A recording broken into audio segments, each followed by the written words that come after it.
Next, I would like to call up Ken Dettelbeck, one of my fellow Veterans Advisory Board members, and a man who has done yeoman's work on a program that he will explain himself, and it will include some stories from military families. So I'll turn it over to Ken. Let me help you, Ken. You look a little... You want the brick? You look like you don't need a brick. You're all I need a brick, but I don't need to stand on it. Welcome, everybody. My original presentation was about an hour and 5 minutes, and they asked me to cut it to 5 minutes, so because of the wind. So that's what I'm going to do. The inscriptions that are inscribed on the gravestones at the national cemeteries don't tell the whole story of those that are interred there. And the stories comprise the history of the wars of the United States, of the families, of the veterans.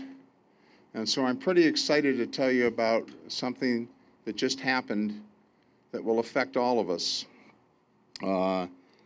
Just over 2 years ago, the National Cemetery Association, a division of the Veterans Administration, through its director of the Santa Fe National Cemetery, contacted me and asked, would the state of New Mexico like to apply for a fully funded program called the Veterans Legacy Program, and put a team together to apply and, if awarded, to operate a statewide program. The program is statewide. We have 2 cemeteries, one here at Santa Fe and one at Fort Baird in Silver City.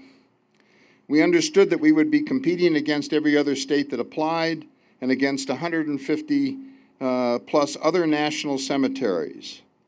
This year, 7 states were awarded the Veterans Legacy Program.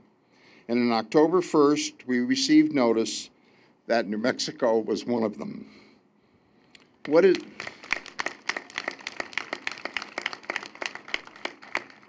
is the Veterans Legacy Program? The Veterans Legacy Program is a fully funded contract, next year a grant, from the federal government required to be put through an institution of higher learning to tell the stories by living families of their veteran relatives interred in the national cemeteries of New Mexico, and publish those stories in all ways possible. The Santa Fe Community College, with a tremendous help to get the program, was awarded the contract on October 1st. Santa Fe Community College will administer the contract, provide certain assets to its success, and involve its teachers and students as participants. All participating students will be trained to research and interview the families. And they will be paid, the students will be paid $19 an hour to do so. So it's an education program as well. I would like to publicly thank Senator Jim Trujillo and Councilwoman Senia Lindell for moving resolutions through your legislative bodies. It helped tremendously. Councilwoman Lindell, wherever you are, okay, you're always there for these veterans, aren't you? So, and congratulations. Okay. I'd like to thank Jim Wysong. Jim is Dean of Liberal Arts and School of Art and Design at the Santa Fe Community College. Where's Jim? Okay, there's Jim. Okay. Your counsel and commitment was essential to our success and will be, I know, as we move forward in the future. So thank you very much. Okay. I'd like to thank Becky Raleigh, President of Santa Fe Community College, for understanding the importance of this program to the families of veterans and to the school itself. What I would like to be able to do now is to introduce a fabulous team of people that will be going forward throughout the state. Okay, we will be going to the national cemeteries And next year to all the little cemeteries that are in the hills and valleys of New Mexico where veterans are buried but they haven't been noted. And the National Cemetery Association has prepared brass plaques, and we will have services at those cemeteries as well for those veterans that are buried there but not noted as veterans on their cross or gravestone. Let me start off by recognizing some people from the college who will be working on the program. Steve Martinez, and as I say this, I want you guys to stand, ladies and gentlemen, to stand, okay? Steve Martinez, there's Steve. Steve is assistant professor and head of the history department at Santa Fe Community College.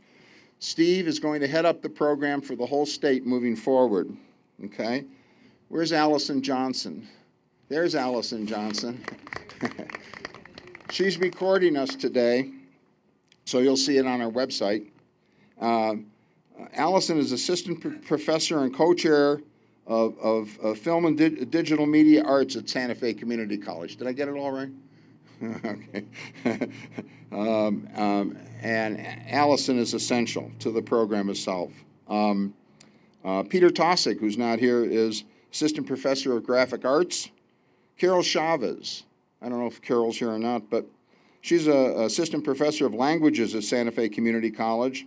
She'll be translating our work into Spanish from English. We'll be the only state in the country that has been awarded this program to do so. And next year, we hope to be able to have the Native American community work with us, and we'll be translating it into Tewa and Towa, and also other Native American languages that exist within the state of New Mexico and outside. This is a national program, okay, where the state of New Mexico and the Santa Fe Community College will be recognized nationally because all of our work will go into what you might call a library of legacies, okay, and it'll be available to the world to see the commitment of New Mexico to the military of the United States of America, and even before that to the militia, if you all know the Battle of Glorieta. By the way, Steve has done a fabulous trailer film on the Battle of Glorieta. It's worthwhile looking at. Outside of the college has been recruited Charles Martinez. Where's Charles? You got to stand up, guys. Come on now. Charles is a self-made genealogist. He's a guru of the archives of the state of New Mexico, and he is also a historian for the New Mexico National Guard. And Charles will be training the teachers and the students how to do the research, and he knows where everything is, I'll tell you that, okay? In addition, hold on a second. Oh, no, that's not, okay. In addition, Kermit Hill. Kermit is an educator of 40 years in the school systems of the state of New Mexico. He's a historian, he's a writer of books, and Kermit is an expert in the art in the military. Art in the military includes everything from paintings to poetry, to monuments, to cartoons. And so we will be bringing all of this art out into the open, okay? And we will be associating. There are many great artists in all these categories that come and live in the state of New Mexico. I'd like to introduce you all, and you got to stand, Victor, to Victor Vasquez. Victor is now the new director of the Santa Fe National Cemetery. Victor is committed, and there's a major article on Victor in the newspaper this morning, okay? And I sort of took a clause out of there because the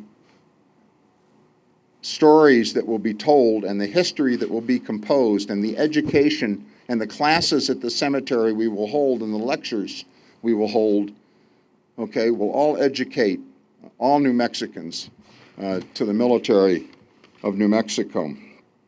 And then where's Ralph Nava? There's Ralph Nava. Okay. Ralph is president of the New Mexico Military Museum Foundation, and Ralph will be coordinating all aspects of our program to his program at the museum. It's on Old Pecos Trail, where they just had a major renovation, new digital exhibits, renovation of the auditorium. You need to get over to see that. It was just terrific, or it is terrific. Okay, so, am I over 5 minutes? Okay. Yes, I did. I took the brick away. Okay, and I want to thank you, Victor, for all your commitment, okay? We got 2 stories to tell you today, okay? The first story is of Pancho Nava. Pancho was one of 18, and I think it might be 19 now. No, it's one of 18 Santa Feans that were killed in the Vietnam War. And his story will be told by Major General Kenneth Nava and his family. Major General Nava is the Adjutant General for the New Mexico National Guard, and we appreciate him being here. And the second story will be told by John Romero. John Romero is lead pastor at the Ascent Bible Church on Galisteo. He'll be talking and telling the story of his father, Juan Romero, who was a Korean veteran, and John and his family will tell that story. So let's get going with the stories, and I'll get out of here. General Nava.